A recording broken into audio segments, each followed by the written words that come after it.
இன்றே டவுன்லோட் செய்து உங்கள் ஃபேவரட் ஷோக்களை என்ஜாய் பண்ணுங்க. என் புள்ளனா எனக்கு எவ்வளவு பிரியம் எவ்வளவு அன்புன்னு உன்கிட்ட நான் முன்னாடியே சொல்லிருக்கேன்.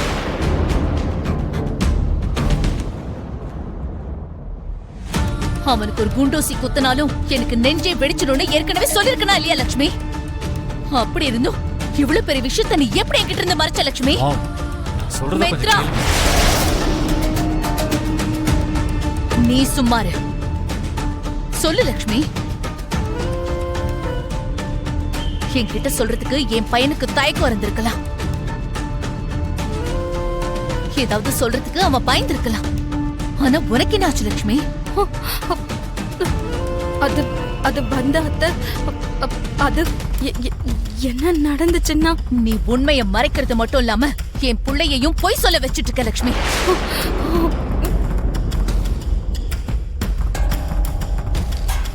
என்னைக்குமே பொய் சொல்லாத என்னோட புள்ள உன்னோட பேச்ச கேட்டு என்கிட்ட பொய் சொல்லிட்டு இருக்கான்.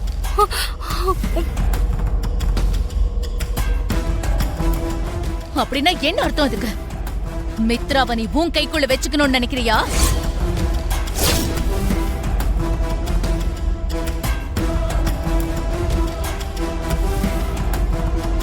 மித்ரா மேல நீ அதிகாரம் பண்ணலாம் நினைச்சிட்டு இருக்க லட்சுமி? ஐயோ அத்தை, அப்படியெல்லாம் எதுவும் இல்ல. நான் அவ்வளவு தூரம் சொல்லியும் நீ என்கிட்ட உண்மையை மறைக்கிறேன்னா இது அவ்வளவு ஈஸியா எடுத்துக்க வேண்டிய விஷயம் கிடையாது.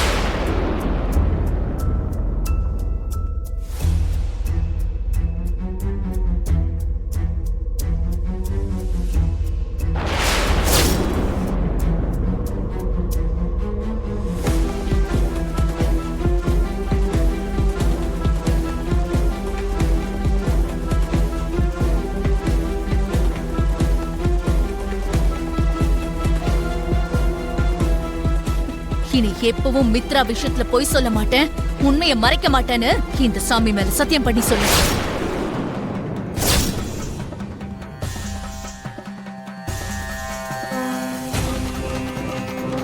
என்ன யோசிக்கிற லக்ஷ்மி? சத்தியம் பண்ணு. உன் ஒருத்தியாலதான் இந்த வீட்ல நடக்க கூடாததெல்லாம் நடந்துகிட்டு இருக்கு. அக்காவோட அதிகாரம் குறைஞ்சிட்டு இருக்கு. உன் வார்த்தைக்கு மித்ரா அதிக மதிப்பு கொடுக்க ஆரம்பிச்சிட்டான். இதெல்லாம் எதுக்கு நடந்துகிட்டு இருக்கு? நீ பொய் சொன்னதால மட்டும்தான். அக்கா கேட்ட மாதிரி இனி எதுலயுமே பொய் சொல்ல மாட்டேன்னு சாமி கிட்ட சத்தியம் பண்ணி கொடு. சத்தியம் பண்ணு லட்சுமி. சத்தியம் பண்ணு லட்சுமி. அரவிந்தா,